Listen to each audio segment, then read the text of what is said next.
मातु शरण हूँ आपकी, दो श्री और संतोष, संत जनन के चरण हित, खर्च होए मम कोश। माँ संतोषी संतोष दो, हो भटकन से दूर, तो सेवा में मन लगे, अहंकार हो चूर। जय माँ संतोषी। दोस्तों, आज के वीडियो में आप सुनेंगे शुक्रवार व्रत की कथा और दोस्तों साथ ही जानेंगे पूजा विधि और महत्व के बारे में। दोस्तों, वैसे भी कथा कभी भी अधूरा में नहीं छोड़ा जाता और बीच में ना ही उठते हैं और ना ही बोलते हैं। जो भी कथा कहते हैं सुनते हैं उनको ये चाहिए और हाथों में गुड़ व चना जरूर लेना चाहिए। तो चलिए वीडियो को शुरू करते हैं। और दोस्तों, उससे पहले एक रिक्वेस्ट है कि यदि वीडियो आपको अच्छी लगे तो लाइक आप पहले ही कर दीजिए, क्योंकि मैं जानती हूँ कि आप लोग भूल जाते होंगे, तो इसलिए लाइक जरूर कीजिए। दोस्तों, आपके एक लाइक्स एक कमेंट्स मेरे लिए बहुत महत्वपूर्ण होते हैं, तो इसलिए वीडियो अच्छी लगे तो लाइक और कमेंट्स जरूर कीजिए। चलिए वीडियो को शुरू करते हैं और सबसे पहले हम कथा सुनते हैं। तो संतोषी माता की कथा इस प्रकार है। एक बुढ़िया थी और उसके 7 बेटे थे। 6 कमाने वाले थे, एक निकम्मा था। बुढ़िया माँ 6 बेटों की रसोई बनाती, भोजन कराती और पीछे से जो कुछ बचता तो 7वें को दे देती थी। परंतु 7वां पुत्र बड़ा भोला भाला था, मन में कुछ विचार नहीं करता। एक दिन वह अपनी बहू से बोला, देखो मेरी माँ का मुझ पर कितना प्रेम है। वह बोली, क्यों नहीं, सबका जूठा बचा हुआ तुमको जो खिलाती हैं। वह बोला, ऐसा नहीं हो सकता, मैं जब तक आंखों से ना देखूं मान नहीं सकता। बहू ने हंसकर कहा, देख लोगे तब तो मानोगे। कुछ दिन बाद बड़ा त्योहार आया। घर में 7 प्रकार के भोजन और चूरमा के लड्डू बने। वह परीक्षा लेने के लिए सिर दर्द का बहाना कर पतला कपड़ा सिर पर ओढ़कर रसोई घर में सो गया और कपड़े में से सब देखता रहा। 6 भाई भोजन करने आए। उसने देखा माँ ने उनके लिए सुंदर सुंदर आसन बिछाए, 7 प्रकार की रसोई परोसी और वह आग्रह करके जिमाती रही। वह देखता रहा। 6 भाई जब भोजन कर उठे तब माँ ने उनकी जूठी थालियों में से लड्डुओं के टुकड़ों को उठाया और एक लड्डू बनाया। जूठन साफ कर बुढ़िया माँ ने पुकारा, उठ बेटा, 6 भाई भोजन कर गए, अब तू ही बाकी है, उठ भोजन कर ले। वह कहने लगा, माँ मुझे भोजन नहीं करना है, मैं परदेश जा रहा हूँ। उस पर माता ने कहा, कल जाना है तो आज ही जा। वह बोला, हाँ हाँ आज ही जा रहा हूँ। यह कहकर वह घर से निकल गया। चलते समय बहू की याद आई। वह गौशाला में कंडे थाप रही थी। जाकर बोला, हम जावेंगे परदेश को, आवेंगे कुछ काल, तुम रहियो संतोष से, धर्म आपनो पाल। 2 निशानी अपनी देख धरू मैं धीर, सुधि मत हमारी बिसारियो, रखियो मन गंभीर। वह बोला, मेरे पास तो कुछ नहीं है, यह अंगूठी है, सो ले लो और अपनी कुछ निशानी मुझे दो। वह बोली, मेरे पास क्या है, यह गोबर भरा हाथ है। यह कहकर उसकी पीठ पर गोबर के हाथ की थाप मार दी और वह चल दिया। चलते चलते दूर देश में पहुंचा। वहां पर एक साहूकार की दुकान थी। वहां जाकर बोला, सेठ जी मुझे नौकरी पर रख लो। साहूकार को जरूरत थी। साहूकार ने कहा, काम देखकर दाम मिलेंगे। साहूकार की नौकरी मिली। वह सवेरे 7 बजे से 12 बजे रात्रि तक काम करने लगा। कुछ दिन में दुकान का लेन देन, हिसाब किताब, ग्राहकों को माल बेचना, सारा काम करने लगा। साहूकार के 7-8 नौकर थे। वे सब चक्कर खाने लगे। यह बहुत होशियार बन रहा है। सेठ ने भी काम देखा और 3 महीने में ही उसे मुनाफे का साझीदार बना लिया। 12 वर्ष में वह नामी सेठ बन गया और मालिक सारा कारोबार उस पर छोड़कर बाहर चला गया। इधर बहू पर क्या बीती सो सुनो। सास ससुर उसे दुख देने लगे। सारी गृहस्थी का काम कराकर उसे लकड़ी लेने जंगल भेजते। इस बीच घर की रोटियों के आटे में से जो भूसी निकलती उसकी रोटी बनाकर रख दी जाती और फूटे नारियल की नरेली में पानी। इस तरह दिन बीतते रहे। एक दिन वह लकड़ी लेने जा रही थी कि रास्ते में बहुत सी स्त्रियां संतोषी माता का व्रत करती दिखाई दी। वहां वह खड़ी होकर कहने लगी, बहनों, यह तुम किस देवता का व्रत करती हो और इसके करने से क्या फल होता है? इस व्रत के करने की क्या विधि है? यदि तुम अपने इस व्रत का विधान मुझे समझाकर कहोगी तो मैं तुम्हारा बड़ा उपकार मानूंगी। तब उनमें से एक स्त्री बोली, सुनो, यह संतोषी माता का व्रत है। निर्धनता दरिद्रता का नाश होता है, लक्ष्मी आती है, मन की चिंताएं दूर होती है, घर में सुख होने से मन को प्रसन्नता और शांति मिलती है, निपुत्री को पुत्र मिलता है, पति बाहर गया हो तो शीघ्र आ जाता है, कुंवारी कन्या को मनपसंद वर मिलता है। राजद्वार में बहुत दिनों से मुकदमा चलता हो तो समाप्त हो जाता है। कलह क्लेश की निवृत्ति हो, सुख शांति हो, घर में धन जमा हो, पैसा जायदाद का लाभ होता है तथा और भी मन में जो कुछ भी कामना हो सब इस संतोषी माता की कृपा से पूरी हो जाती है, इसमें संदेह नहीं। वह पूछने लगी, यह व्रत कैसे किया जावे, यह भी बताओ तो बड़ी कृपा होगी। स्त्री कहने लगी, 1.25 आने का गुड़ चना लेना, इच्छा हो तो 5.25 आने का लेना या 1.25 रुपए का भी सहूलियत के अनुसार लेना। बिना परेशानी, श्रद्धा और प्रेम से जितना भी बन सके सवाया लेना। 5.25 पैसे से 5.25 आने तथा इससे भी ज्यादा शक्ति और भक्ति के अनुसार गुड़ और चना ले। हर शुक्रवार को निराहार रहे। कथा कहना सुनना, इसके बीच क्रम टूटे नहीं। लगातार नियम पालन करना। सुनने वाला कोई न मिले तो घी का दीपक जलाकर उसके आगे जल का पात्र रखकर कथा कहें, परंतु नियम न टूटे। जब तक कार्य सिद्ध न हो नियम पालन करना और कार्य सिद्ध हो जाने पर व्रत का उद्यापन करना।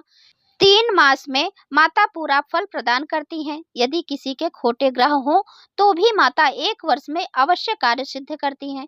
कार्य सिद्ध होने पर ही उद्यापन करना चाहिए, बीच में नहीं। उद्यापन में 2.5 सेर आटे का खाजा तथा इसी अनुसार से खीर तथा चने का साग करना।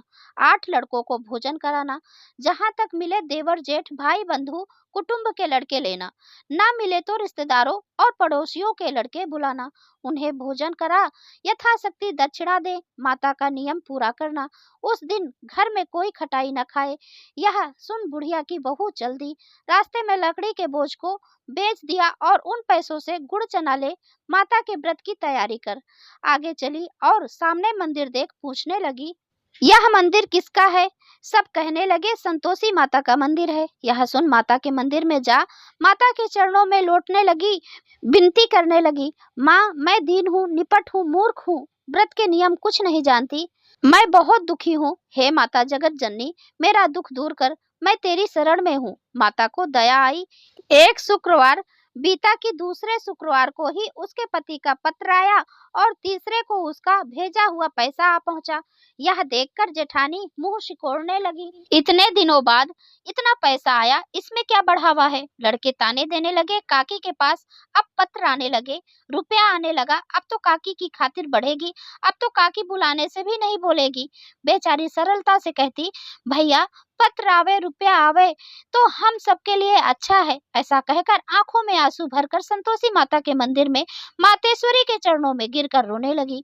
माँ मैंने तुमसे पैसा तो नहीं मांगा, मुझे पैसों से क्या काम है, मुझे तो अपने सुहाग से काम है, मैं तो अपने स्वामी के दर्शन और सेवा मांगती हूँ। तब माता ने प्रसन्न होकर कहा, जा बेटी तेरा स्वामी आएगा। यह सुन खुशी से बावली हो घर जाकर काम करने लगी। अब संतोषी माँ विचार करने लगी, इस भोली पुत्री से मैंने कह तो दिया तेरा पति आएगा, पर आवेगा कहाँ से? वह तो इसे स्वप्न में भी याद नहीं करता, उसे याद दिलाने मुझे जाना पड़ेगा। इस तरह माता उस बुढ़िया के बेटे के पास जाकर स्वप्न में प्रकट हो कहने लगी, साहूकार के बेटे सोता है या जागता है? वह कहता है, माता सोता भी नहीं हूँ जागता भी नहीं हूँ, क्या आज्ञा है? माँ कहने लगी, तेरा घर बार है या नहीं? वह बोला, मेरा सब कुछ है माता, माँ बाप भाई बहन बहू, क्या कमी है? माँ बोली, पुत्र तेरी घरवाली बहुत कष्ट उठा रही है। वह बोला, माता यह तो मुझे मालूम है, परंतु जाऊं कैसे? परदेश की बात है, लेन देन का कोई हिसाब नहीं, कोई जाने का रास्ता नजर नहीं आता, कैसे चला जाऊं? माँ कहने लगी, मेरी बात मान, सवेरे नहा धोकर संतोषी माता का नाम ले, घी का दीपक जला, दंडवत कर दुकान पर जा बैठना। देखते देखते तेरा लेन देन चुक जाएगा, जमा का माल बिक जाएगा, सांझ होते होते धन का ढेर लग जाएगा। अब तो वह सवेरे बहुत ही जल्दी उठ मित्र बंधुओं से अपने सपने की बात कहता है। वे सब उसकी बात अनसुनी कर दिल लगी उड़ाने लगे। कहीं स्वप्न भी सच्चे होते हैं। लेकिन उस जगह पर एक बूढ़ा व्यक्ति भी था। उस बूढ़े व्यक्ति ने कहा कि देखो भाई, इस तरह साँच या झूठ कहने के बदले देवी ने जैसे कहा है वैसा ही करने में तेरा क्या जाता है? अब बूढ़े की बात मानकर नहा धोकर संतोषी माता को दंडवत कर घी का दीपक जला दुकान पर जा बैठता है। थोड़ी देर में वह क्या देखता है कि देने वाले रुपए लाए, लेने वाले हिसाब लाए, कोठे में भरे सामानों के खरीदार नगद दाम में सौदा करने लगे। शाम तक धन का ढेर लग गया। मन में माता का नाम ले प्रसन्न हो घर जाने के वास्ते गहना कपड़ा सामान खरीदने लगा। यहाँ के काम से निपट कर वो रवाना हुआ। यहाँ बहू बेचारी जंगल में लकड़ी लेने जाती है। लौटते वक्त माता जी के मंदिर पर विश्राम करती है। वह तो उसका रोज रुकने का स्थान ठहरा। दूर से धूल उड़ती देख वह माता से पूछती है, हे माता, यह धूल कैसी उड़ रही है? माँ कहती है, हे पुत्री, तेरा पति आ रहा है। अब तू ऐसा कर, लकड़ियों के 3 बोझ बना, एक नदी के किनारे रख, दूसरा मेरे मंदिर पर और तीसरा अपने सिर पर रख। तेरे पति को लकड़ी का गट्ठा देखकर मोह पैदा होगा। वह यहाँ रुकेगा, नाश्ता पानी बना खाकर माँ से मिलने जाएगा। तू लकड़ी का बोझ उठाकर जाना और बीच चौक में गट्ठा डालकर 3 आवाजें जोर से लगाना। लो सासू जी, लकड़ियों का गट्ठा लो, भूसी की रोटी दो, नारियल के खोपड़े में पानी दो, आज कौन मेहमान आया है? माँ की बात सुनकर वह बहुत अच्छा माताजी कहकर प्रसन्न मन हो लकड़ियों के 3 गट्ठे ले आई। एक नदी के तट पर, एक माता के मंदिर पर रखा। इतने में ही वह मुसाफिर आ पहुंचा। सूखी लकड़ी देख उसकी इच्छा हुई कि अब यहाँ निवास करे और भोजन बना खा पीकर गांव में चले। इस प्रकार भोजन बना विश्राम ले गांव को गया। उसी समय बहू सिर पर लकड़ी का गट्ठा लिए आती है। उसे आंगन में डालकर जोर से 3 आवाज देती है, लो सासू जी, लकड़ी का गट्ठा लो, भूसी की रोटी दो, नारियल के खोपड़े में पानी दो, आज कौन मेहमान आया है? यह सुनकर उसकी सास अपने दिए हुए कष्टों को भुलाने हेतु कहती है, बहू ऐसा क्यों कहती हो? तेरा मालिक ही आया है, आ बैठ, मीठा भात खाकर कपड़े गहने पहन। इतने में आवाज सुनकर उसका स्वामी बाहर आता है और अंगूठी देख व्याकुल हो जाता है। माँ से पूछता है, यह कौन है? माँ कहती है, बेटा, यह तेरी बहू है। आज 12 वर्ष हो गए जब से तू गया है, तब से सारे गांव में जानवर की तरह भटकती फिरती है। काम काज घर का कुछ करती नहीं, 4 समय आकर खा जाती है। अब तुझे देखकर भूसी की रोटी और नारियल के खोपड़े में पानी मांगती है। वह लज्जित हो बोला, ठीक है माँ, मैंने इसे भी देखा है और तुम्हें भी। अब मुझे दूसरे घर की चाबी दो तो मैं उसमें जाकर रहूंगा। ठीक है बेटा, जैसी तेरी मर्जी, यह कहे माता ने ताली का गुच्छा पटक दिया। उसने लेकर दूसरे कमरे को खोलकर सारा सामान जमाया। एक दिन में ही वहां राजा के महल जैसा ठाट बाट बन गया। अब क्या था, वह सुख भोगने लगी। तत्पश्चात अगला शुक्रवार आया। उसने अपने पति से कहा, मुझे माता का उद्यापन करना है। उसका पति बोला, बहुत अच्छा, खुशी से कर ले। तुरंत ही वह उद्यापन की तैयारी करने लगी। जेठ के लड़के को भोजन के लिए कहने गई। उसने मंजूर किया, परंतु पीछे अपने बच्चों को सिखलाती है, देखो रे, भोजन के समय सब लोग खटाई मांगना, जिससे इसका उद्यापन पूरा ना हो। लड़के जिमने आए और खीर पेट भरकर खाई, परंतु बात याद आते ही कहने लगे, हमें कुछ खटाई खाने को दो, खीर खाना हमें भाता नहीं। देखकर अरुचि होती है। लड़के उठ खड़े हुए। उस पर बहू ने कहा, देखो बच्चों, खटाई नहीं खाया जाता इस व्रत में, उद्यापन है ये हमारा। बच्चे नहीं माने, बहुत जिद करने लगे, लेकिन भोली बहू ने पैसे दे दिए, क्योंकि वो बोले दक्षिणा चाहिए, हमें पैसे दो, तो पैसे दे दिए। फिर लड़के उसी समय उस पैसे से इमली खरीद कर खाने लगे। यह देखकर बहू पर माता ने कोप किया। राजा के दूत उसके पति को पकड़ कर ले गए। जेठ जेठानी मनमाने खोटे वचन कहने लगे। लूट लूट कर धन इकट्ठा कर लाया था, सो राजा के दूत उसे पकड़ कर ले गए हैं। अब सब मालूम हो जाएगा जब जेल की रोटी खाएगा। बहू से यह वचन सहन नहीं हुआ। रोती रोती माता के मंदिर में गई और कहने लगी, माता, तुमने यह क्या किया? हंसाकर क्यों रुलाने लगी? माता बोली, पुत्री, तूने उद्यापन करके मेरा व्रत भंग किया है, इतनी जल्दी सब बातें भुला दी। वह कहने लगी, माता, भूली तो नहीं हूँ, ना कुछ अपराध किया है, मुझे तो लड़कों ने भूल में डाल दिया, मैंने भूल से उन्हें पैसे दे दिए, मुझे क्षमा कर दो। माँ बोली, ऐसी भी भूल कहीं होती है? वह बोली, मुझे माफ कर दो, मैं फिर तुम्हारा उद्यापन करूंगी। माँ बोली, अब भूल मत करना। वह बोली, अब भूल नहीं होगी। अब बताओ वे कैसे आवेंगे? माँ बोली, पुत्री, जा, तेरा मालिक तुझे रास्ते में ही आता मिलेगा। वह निकली। रास्ते में पति आता मिला। उसने पूछा, तुम कहाँ गए थे? वह कहने लगा, इतना धन जो कमाया है उसका टैक्स राजा ने मांगा था, वह भरने गया था। वह प्रसन्न हो बोली, भला हुआ, अब घर चलो। कुछ दिन बाद फिर शुक्रवार आया। वह बोली, मुझे माता का उद्यापन करना है। पति ने कहा, करो। वह फिर जेठानी के लड़कों से भोजन को कहने लगी। जेठानी ने एक दो बातें सुनाई और लड़कों को सिखा दिया कि तुम लोग पहले ही खटाई मांगना। लड़के खाना खाने से पहले ही कहने लगे, हमें खीर खाना नहीं भाता, जी बिगड़ता है, कुछ खटाई खाने को दो। बहू बोली, खटाई खाने को नहीं मिलेगी, खाना हो तो खाओ। यह कहकर ब्राह्मणों के लड़के लाकर भोजन कराने लगी और फिर भोजन कराने के बाद यथाशक्ति दक्षिणा की जगह एक एक फल उन्हें दिया। इसमें संतोषी माता प्रसन्न हो गई। माता की कृपा होते ही 9वें मास उसको चंद्रमा के समान सुंदर पुत्र प्राप्त हुआ। पुत्र को लेकर प्रतिदिन माता जी के मंदिर को जाने लगी। माँ ने सोचा कि रोज आती है, आज क्यों ना मैं ही उसके घर चलूं, इसका आसरा देखूं तो सही। यह विचार कर माता ने भयानक रूप बनाया। गुड़ और चने से सना मुख, ऊपर से सूंड के समान ओंठ, उस पर मक्खियां भिनभिना रही हैं। देहली में पैर रखते ही उसकी साथ चिल्लाई, देखो रे, कोई चुड़ैल डाकनी चली आ रही है, लड़को इसे भगाओ, नहीं तो किसी को खा जाएगी। लड़के डरने लगे, चिल्लाकर खिड़की बंद करने लगे। बहू रोशनदान से देख रही थी। प्रसन्नता से पगली होकर चिल्लाने लगी, आज मेरी माता मेरे घर आई है। यह कहकर बच्चे को दूध पिलाने से हटाती है। इतने में सास का क्रोध फूट पड़ा। मेरी रांड, इसे देखकर कैसे उतावली हो रही है, जो बच्चे को पटक दिया। इतने में माँ के प्रताप से जहाँ देखो वहाँ लड़के लड़के नजर आने लगे। बहू बोली, माँ जी, मैं जिनका व्रत करती हूँ यह वही संतोषी माता हैं। इतना कहकर झट से सारे घर के किवाड़ खोल दिए। सबने माता के चरण पकड़ लिए और विनती कर कहने लगे, हे माता, हम मूर्ख हैं, हम अज्ञानी हैं, तुम्हारे व्रत की विधि हम नहीं जानती, तुम्हारा व्रत भंग कर हमने बड़ा अपराध किया है। हे माता, आप हमारे अपराध को क्षमा करो। इस प्रकार माता प्रसन्न हुई। हे माता, बहू को जैसा फल दिया वैसा सबको दे, जो यह कथा कहे या सुने उसका मनोरथ पूर्ण हो। तो बोलिए संतोषी माता की जय।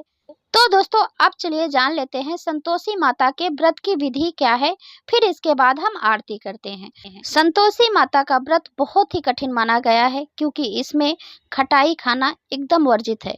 यानी घर में टमाटर भी डालकर सब्जी नहीं बनाते उस दिन, और नींबू अचार का तो बात ही छोड़िए। तो इस प्रकार से नियम होता है।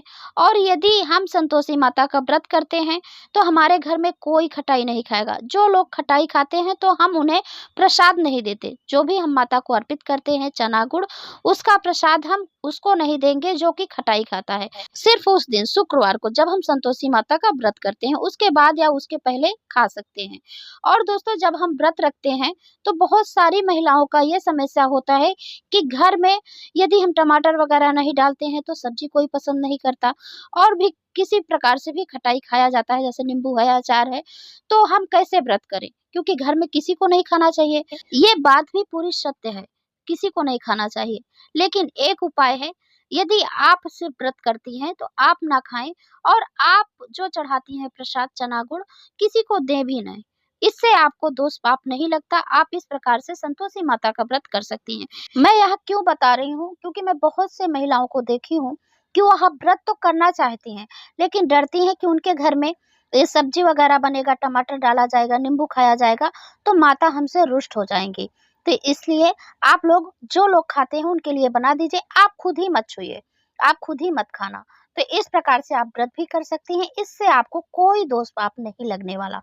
और इस व्रत को करने वाले कथा कहते व सुनते समय हाथ में गुड़ और भुने हुए चने रखें, तथा सुनने वाले संतोषी माता की जय जयकार मुख से बोलते जाएं।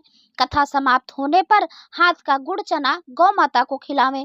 कलश में रखा हुआ गुड़ चना सबको प्रसाद के रूप में बांट दें। कथा से पहले कलश को जल से भरें, उसके ऊपर गुड़ चने से भरा हुआ कटोरा रखें। कथा समाप्त और आरती करने के बाद कलश के जल को घर में सब जगहों पर छिड़कें और बचा हुआ जल तुलसी की क्वारी में डाल दें। 1.25 आने का गुड़ चना लेकर माता का व्रत करें। 1.25 पैसे का गुड़ भी ले तो भी कोई आपत्ति नहीं है।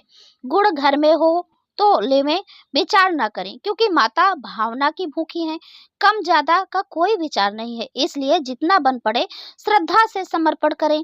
श्रद्धा और प्रेम से प्रसन्न हो व्रत करना चाहिए। व्रत के उद्यापन में 2.5 सेर खाजा, मोयनदार पूड़ी, खीर, चने का साग नैवेद्य रखें। घी का दीपक जलाकर संतोषी माता की जय जयकार बोलें तथा नारियल फोड़ें। और इस दिन घर में कोई खटाई ना खावे और ना स्वयं खाएं, ना किसी दूसरे को खाने दे। कुटुंबी ना मिले तो ब्राह्मणों के, रिश्तेदारों के या पड़ोसियों के बालक बुलावें। उन्हें खटाई कोई वस्तु न दें तथा भोजन कराकर यथाशक्ति दक्षिणा देवें। नगद पैसे न दें, कोई वस्तु दक्षिणा में दें। व्रत करने वाला कथा सुन प्रसाद ले, एक समय भोजन करे। इससे माता प्रसन्न होंगी, दुख दरिद्रता दूर होगी तथा मनोकामना पूरी होगी। तो चलिए अब हम आरती करते हैं। जय संतोषी माता मैया, जय संतोषी माता, अपने सेवक जन को सुख संपत्ति दाता। जय संतोषी माता, सुंदर चीर सुनहरी माँ धारण कीन्हो, हीरा पन्ना दमके तन श्रृंगार लीन्हो। जय संतोषी माता, गेरू लाल छटा छवि बदन कमल सोहे, मंद हसत करुणामयी त्रिभुवन जन मोहे। जय संतोषी माता, स्वर्ण सिंहासन पर बैठी चंवर ढूंढे प्यारे, धूप दीप नैवेद्य मधु मेवा भोग धरे न्यारे। जय संतोषी माता मैया, जय संतोषी माता, गुड़ अरु चना परम प्रिया, तामे संतोष कियो, संतोषी कहलाई भक्तन वैभव दियो। जय संतोषी माता मैया, जय संतोषी माता, शुक्रवार प्रिय मानत आज दिवस सोही, भक्त मंडली छाई कथा सुनत मोही, मंदिर जगमग ज्योति मंगल ध्वनि छाई, विनय करे हम बालक चरणन सिर नाई। जय संतोषी माता, भक्ति भाव में पूजा अंगीकृत की जय, जो मन बसे हमारे इच्छित फल दी जय। दुखी दरिद्री रोगी संकट मुक्त किए, बहुधन धान्य भरे सुख सौभाग्य दिए। ध्यान धरो जाने तेरो मन वांछित फल पायो, पूजा कथा श्रवण करे घर आनंद आयो। जय संतोषी माता मैया, जय संतोषी माता, शरण गहे की लज्जा रखियो जगदम्बे, संकट तू ही निवारे दयामयी अम्बे। संतोषी माता जी की आरती जो कोई नर गावे, रिद्धि सिद्धि सुख संपत्ति जी भर के पावे। जय संतोषी माता मैया, जय संतोषी माता, अपने सेवक जन को सुख संपत्ति दाता। जय संतोषी माता। तो एक बार प्रेम से बोलिए माँ संतोषी की जय। तो दोस्तों, उम्मीद करती हूँ कि आज की वीडियो आपको पसंद आई होगी। तो वीडियो अच्छी लगी है तो लाइक कीजिए, शेयर कीजिए, और यदि आप चैनल पर पहली बार आए हैं, मेरा वीडियो पहली बार देख रहे हैं, तो चैनल को सब्सक्राइब जरूर करें इसी तरह का वीडियो देखने के लिए। अब मैं मिलती हूँ अगली वीडियो में, तब तक के लिए नमस्कार, और वीडियो देखने के लिए बहुत बहुत धन्यवाद। जय माता दी।